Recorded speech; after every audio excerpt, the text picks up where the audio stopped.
Birds Nest Podcast. I'm Joe Donahue. Thank you so much for joining us. The Eagles are still out of town. They're on their 7 weeks of break between the end of OTAs and the start of training camp on July 23rd.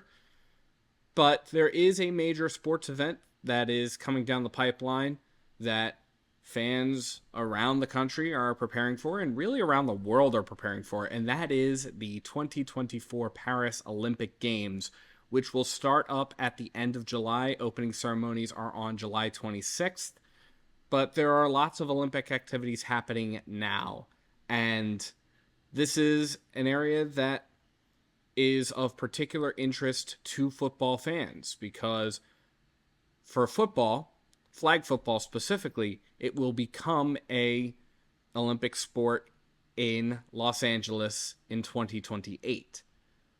And I actually had the chance to catch up with U.S. Olympic and Paralympic Committee Executive Director Sarah Hirschland to talk about what that process is looking like right now.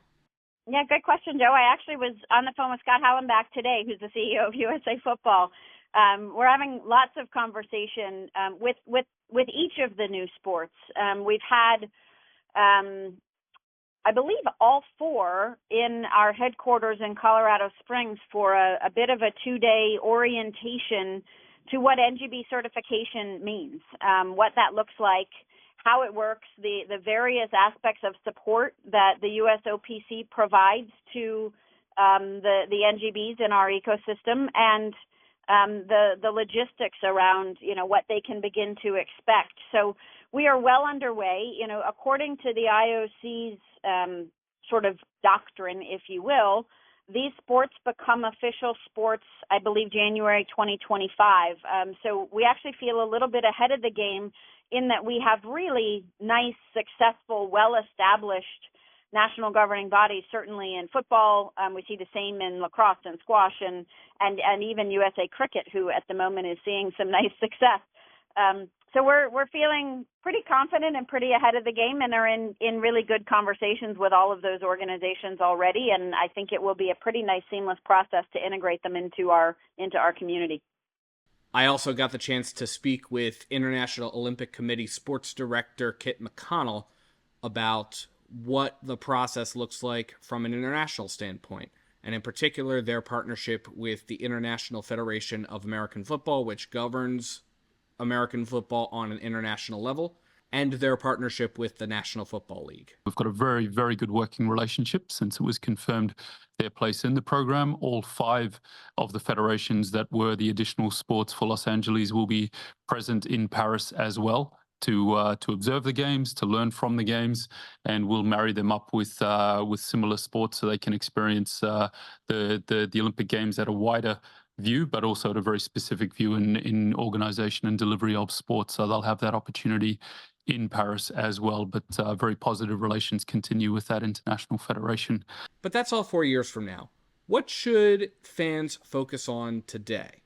Well, for starters, there are a plethora of Philadelphia athletes, whether they are from the Philadelphia area or they went to Philadelphia colleges, that are going to be competing in the Olympics.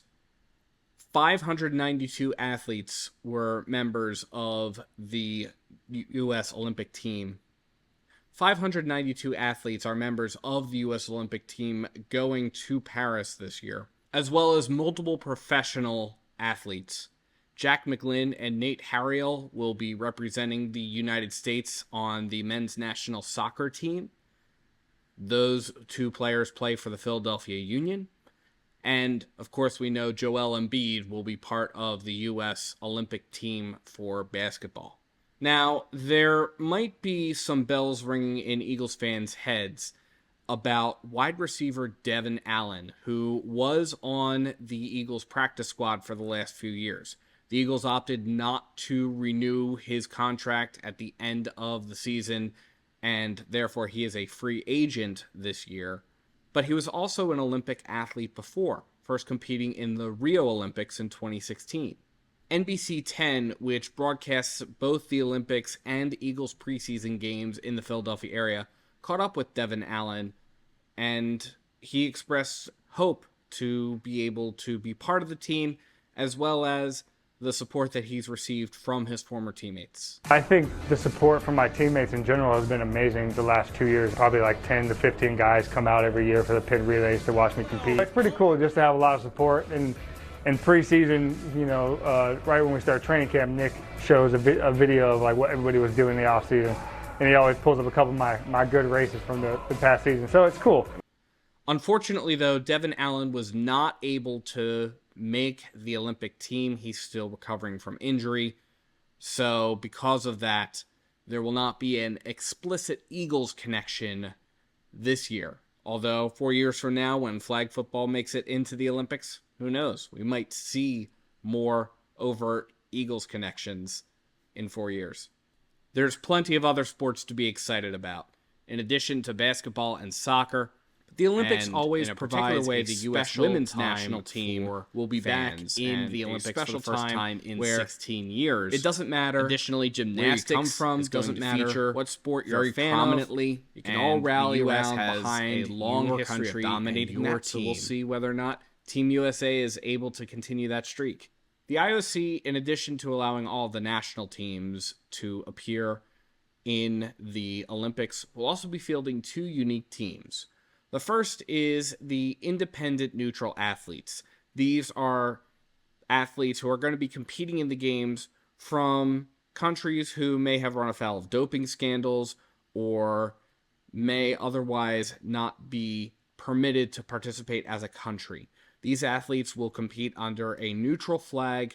These athletes, typically coming from Russia or Belarus, will be enabled to participate in the games and compete for individual status. The other unique team that's going to be fielded is, once again, a refugee team. The refugee team was first debuted back in the 2016 Olympics in Rio and has made appearances at Olympics ever since. The IOC selects these from individuals who might be residing in another country due to political reasons in their home country, but for whatever reason, they're not eligible to compete in the country in which they're residing. One of the unique aspects about the Olympics is athletes bonding, especially in their own team, which is not something that's always present before the games for the refugee athletes. I had the chance to speak with some of the members of the IOC's refugee team earlier this year about that bonding process.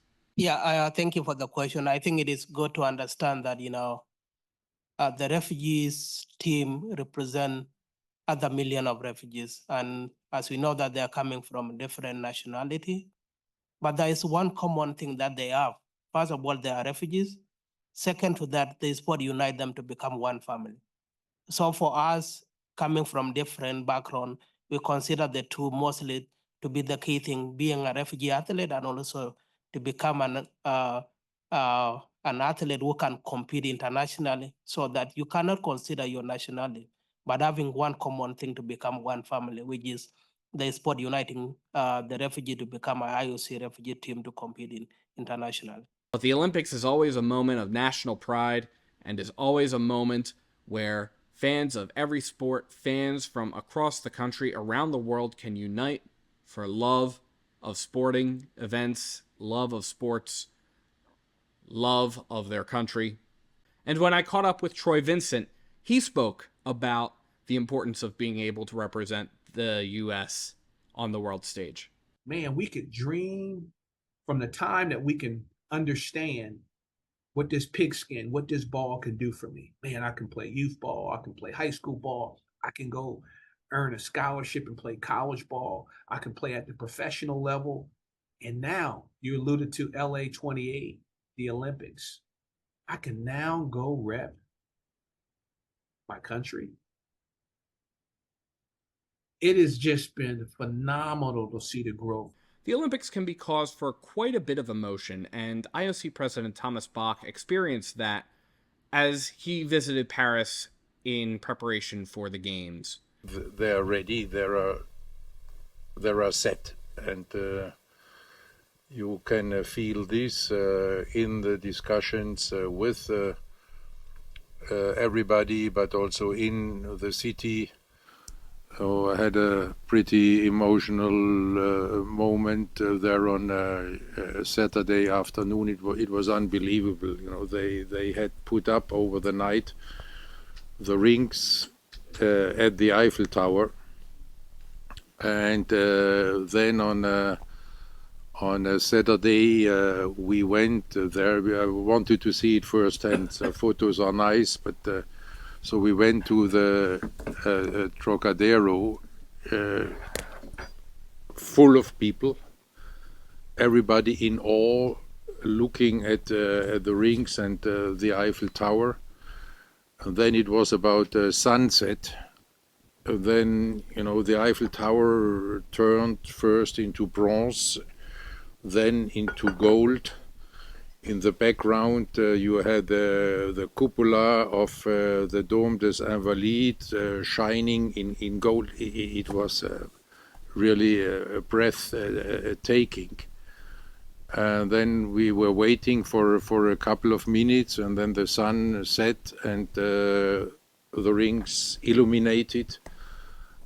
It's really unbelievable, and you can feel this, you know, in the city when you arrive at the airport. You see the rings on the first flags are in the city. The Place de la Concorde is getting ready. You can walk on the Champs-Élysées towards the Arc de Triomphe. You know, it's really. It will be quite something. That emotion is going to be present on the world stage for fans of all sports to see. The Olympics kick off on July 26th with the opening ceremonies from Paris. They will be broadcast on your NBC station, which here in Philadelphia would be NBC 10. And then we're off to the races. Definitely something for Eagles fans to keep tabs on in between training camp practices and preseason games as we're gearing up for the start of the football season. But as always, let me know what your thoughts are in the comments below. What are your thoughts about the Olympics? What are you looking forward to? Let me know. And thank you so much to everybody for tuning in to the Bird's Nest Podcast. You can support the Bird's Nest Podcast by liking and subscribing to Bird's Nest Media right here on YouTube, as well as by sharing to your social media pages. You can also find us wherever you get your podcasts: SoundCloud, iTunes, Amazon Podcasts, Spotify, the Odyssey app. Please visit birdsnestmedia.com for additional Eagles coverage. And if you feel so inclined to support us in a different way, you can find the link to our Patreon in the description below or at birdsnestmedia.com. Thank you so much for tuning in, and let's go Eagles!